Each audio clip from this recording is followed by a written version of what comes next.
మన ప్రభువైన యేసుక్రీస్తు నామములో మీకు మా శుభాభివందనములు. ఈరోజు దేవుని వాగ్దానము, నేను యెహోవా యందు ఆనందించెదను, నా రక్షణకర్త అయిన నా దేవుని యందు నేను సంతోషించెదను. ప్రభువగు యెహోవాయే నాకు బలము, ఆయన నా కాళ్లను లేడి కాళ్ల వలె చేయును. ఉన్నత స్థలముల మీద ఆయన నన్ను నడవచేయును. హబక్కూకు 3వ అధ్యాయము 18-19 వచనాలు. I will triumph in the Lord.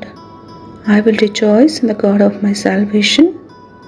The Lord God is my strength, and He has made my feet like hinds' feet, and makes me walk on my high places. Habakkuk chapter 3 verses 18 and 19. ప్రార్థన. ప్రేమగల ప్రభువా, మాకు సమృద్ధి అయిన జీవమిచ్చుటకు మీరు ఈ లోకానికి వచ్చి మమ్మ రక్షించినందుకై మీకు వందనాలు. మా ఎడల మేలుకరమైన ఉద్దేశములు కలిగి క్షేమములోకి మమ్మ నడుపుతున్నందులకు వందనాలు. మీ ఉపకారములకై కృతజ్ఞత కలిగి జీవించుటకు కృపనిమ్మని యేసు నామములో వేడుచున్నాము తండ్రి. Amen. Have a blessed day. God bless you.